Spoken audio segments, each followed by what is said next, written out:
ఈసారి మహాకుంభమేళాలో ప్రతి ఒక్క విషయము కూడా చాలా విచిత్రంగానే చూస్తున్నారు. ఎందుకంటే ఈ ఫారిన్ టూరిస్టులు అనే వాళ్ళు గణనీయంగా పెరిగారండి.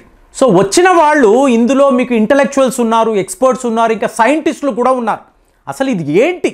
భారత్లో the mother of all events అని చెప్తున్నాము కదా. మదర్ ఆఫ్ ఆల్ ఈవెంట్స్ అన్నప్పుడు ఏంటి? ప్రపంచ స్థాయిలో కూడా ఇలాంటి ఒక ఈవెంట్ని ఎవరు చూడలేరు. అలాంటిది ఇంత మంది ఎందుకు ఇక్కడికి వస్తారు? ముఖ్యంగా ఈ బాబాల గొప్పతనం ఏంటి అంటే భక్తి శ్రద్ధలతో ఈ సాధువులను భారతీయులు ఎందుకు ఇలా పూజిస్తున్నారు? సో ఇది మెయిన్ టాపిక్. చూడండి, మీరు అక్కడికి వెళ్ళినప్పుడు ఈ బాబాలు ఉంటారు కదా, మామూలుగా ఏదో ధ్యానం చేసుకుంటారు, లేదా మీకు ఒక యజ్ఞ మండపంలో కూర్చొని ఉంటారు, ఏవో మంత్రాలు చదువుకుంటారు, లేదా నాగా సాధుస్. సో వీళ్ళని చూస్తాము అన్న ఆలోచనతోనే ఈ ఫారినర్స్ అక్కడికి వెళ్తున్నారు. ఇందులో అనాజ్ వాలీ బాబా అని చెప్పి ఒక బాబాను వీళ్ళు చూశారండి. అనాజ్ అంటే ఏంటి? ధాన్యం. అంటే యూపీకి చెందిన ఈ బాబా సోన్భద్ర జిల్లా అంటారు. సో ఇక్కడ ఈయన గత 5 ఏళ్ల నుంచి ఏం చేస్తున్నారో చెప్పమంటారా? మీరు నమ్మరండి. ఈయన తన తల మీద మీకు గోధుమ గడ్డిని పెంచుతున్నాడు. తలపైన గోధుమ గడ్డి లిటరల్గా మీరు చూడొచ్చు. అలాగే చిరుధాన్యాలు, బఠానీల పంట ఎక్కడ? తల మీద. సో ఇది చూసిన వాళ్ళు ఆశ్చర్యపోయారు. ఏమయ్యా మీకేమైనా పిచ్చా? మిమ్మల్ని ఏమో సాధువులు అంటారు, బాబాలు అంటారు, ఇది ఏం పిచ్చి పని? భూమి మీద కదా మీరు చిరుధాన్యాలు అనేవి పండిస్తారు, తల మీద ఇలా ఏంటి? ఏమైనా ఎండలు ఎక్కువ ఉంటాయి కాబట్టి ఈ ఆటోల్లో ఈ బైకుల మీద అంతా పెట్టుకున్నారు చూసారా, షీల్డ్ లాగా. అలాంటి ఆలోచన ఏమైనా మీకు వచ్చిందా అంటే ఆ బాబా చెప్పిన జవాబండి ఇవాళ శాస్త్రవేత్తలు షాక్ అయిపోయారు. ఆయన ఏమంటున్నారంటే, నన్ను చూశారు అనుకోండి, వ్యవసాయం యొక్క గొప్పతనం మీకు తెలియాలి, అడవులు గుర్తుకు రావాలి, అంటే ఈ పర్యావరణాన్ని ఎలా కాపాడాలి, ఎన్విరాన్మెంటల్ అవేర్నెస్ అనేది ప్రజలకు రావాలి అంటే మాలాంటి సాధువుల కనీస బాధ్యత ఇది. నన్ను చూస్తే మీకు ఒక రైతు గుర్తుకొస్తాడు, ఒక వ్యవసాయ గుర్తుకొస్తాడు, అసలు గ్లోబల్ వార్మింగ్ అంటే ఏంటో తెలుస్తుంది, ఈ ఫారెస్ట్రీ, ఈ గ్రీనరీ అనేది ఎంత ముఖ్యము, ఇదంతా మీరు తెలుసుకుంటారు అనే నేను ఈ కష్టాన్ని భరిస్తున్నాను. సో ఈ ఆన్సర్ ఉంది చూసారా, సైంటిస్టులను బిత్తరపోయేలాగా చేసింది.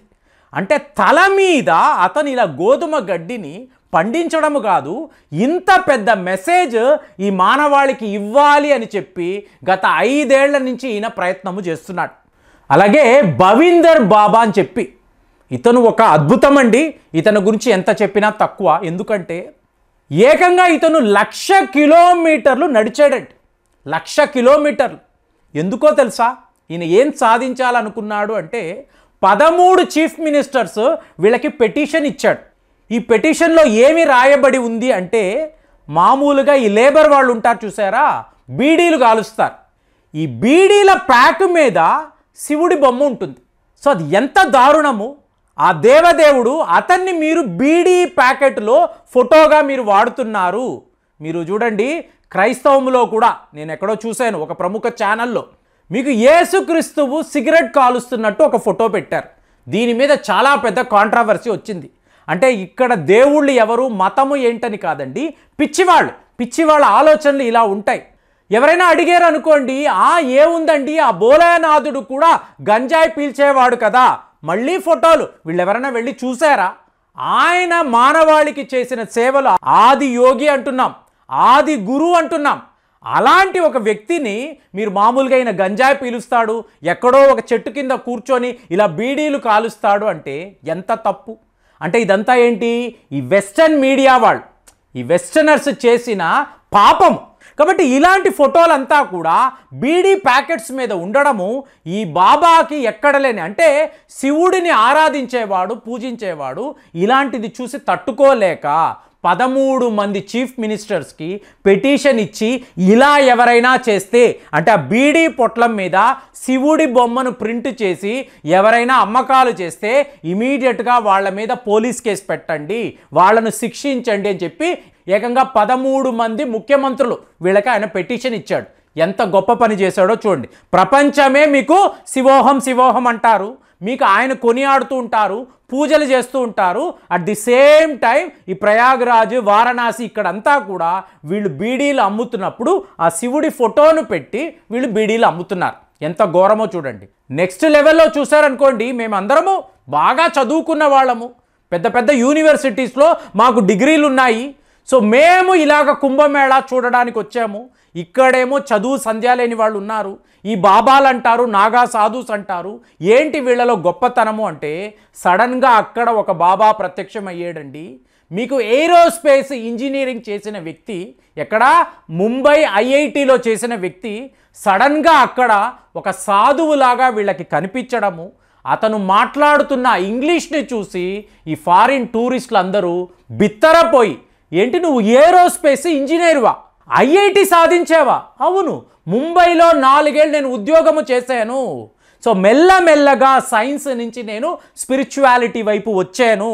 నాకు కళలు అంటే ఇష్టము, ఇందులో ఆధ్యాత్మిక చింతన, ఫోటోగ్రఫీ అని చెప్పి గంగానది ఒడ్డున వచ్చాను. ఇక్కడ ఈ సాధువులను చూశాను, ఈ బాబాలను చూసి స్ఫూర్తి పొంది నేను కూడా ఇవాళ ఒక ఐఐటి బాబా అని చెప్పి నాకు వీళ్ళు పట్టము కట్టారు. కానీ నాకు ఈ గంగా తీరము, ఇక్కడ ఉండే ఈ అద్భుతమైన వాతావరణము, ఇక్కడ ఈ సాధువులు వీళ్ళందరినీ చూస్తున్నప్పుడు ఒక మామూలు జీవితం వద్దు అని అనుకున్నాను. నేను వాళ్ళతో కలిసిపోయాను అన్నప్పుడు చూడండి ఎన్ని డైమెన్షన్స్లో ఈ మహాకుంభమేళా మనకు కనిపిస్తుంది.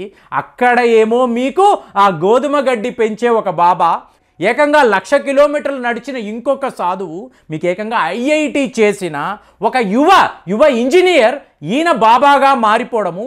ఇంకా చెప్పాలంటే ఇంకొక అద్భుతం ఏమిటి అంటే, ఒక 3.5 ఏళ్ల బాబు, అంటే బాబా అని అనాలి, ఇవాళ ఇతనే స్టార్ అట్రాక్షన్ అండి. ఎవరు వెళ్ళినా కూడా ఇతను ఎక్కడ ఉంటాడో వెతికి మరి అతని దగ్గరికి వెళ్ళి ఆశీర్వాదము తీసుకుంటున్నారు. 3.5 ఏళ్ల పిల్లాడు 3 నెలలు ఉన్నప్పుడు వాళ్ళ తల్లిదండ్రులు తీసుకువచ్చి ఈ సాధువులకు అప్పచెప్పారు, మీకు ఇచ్చేస్తున్నామండి, we are dedicating this child to Juna అఖారాకి అప్పచెప్పేస్తున్నాము, మీరు పెంచుకోండి అంటే. ఇప్పుడు ఆ పిల్లాడి వయసు 3.5 ఏళ్ళండి. అతను మీకు మహాకుంభమేళాలో కనిపించాడు. ఎంతోమంది వెళ్ళి అబ్బాయితో ఫోటోలు దిగడానికి ఇవాళ పోటీ పడుతున్నారు. అంటే ఒక యువ సాధు అనకూడదు, పిల్లాడు, చంటి పిల్లాడు, 3.5 years అంటే అతను ఒక నాగా సాధువుగా మారబోతున్నాడన్న వార్త మీకు ఎలక్ట్రిఫైయింగ్గా ఉంది. ఎక్కడికక్కడ అందరూ ఇదే మాట్లాడుకుంటున్నారు. ఇక ఫైనల్గా రుద్రాక్ష బాబా, సో ఈయన్ని మనము విడిచిపెట్టకూడదండి.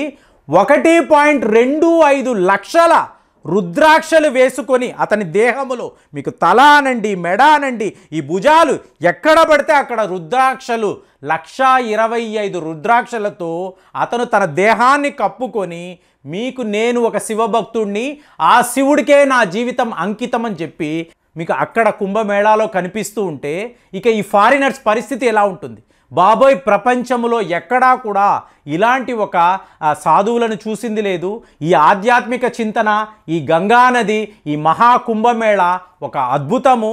కాబట్టి మనం కరెక్ట్గానే వచ్చాము, రావాల్సిన ప్రాంతానికే వచ్చాము, ఇది చాలు అని చెప్పి ఇవాళ వాళ్ళు భావిస్తున్నారు. అంటే మహాకుంభమేళాలో ఇంకా ఎన్నెన్ని విచిత్రాలు, ఎన్ని వింతలు మనం చూడబోతున్నామో అర్థం కావడం లేదు. సో ఇప్పుడు మీలో ఎంతమంది వెళ్ళాలనుకుంటున్నారు? ఎవరైనా వెళ్ళి తిరిగి వచ్చారా? మీ అనుభవాలు ఎలా ఉన్నాయి? ఒక్కసారి కామెంట్స్లో రాయండి. మళ్ళీ వచ్చే వీడియోలో కలుద్దాం. జై హింద్.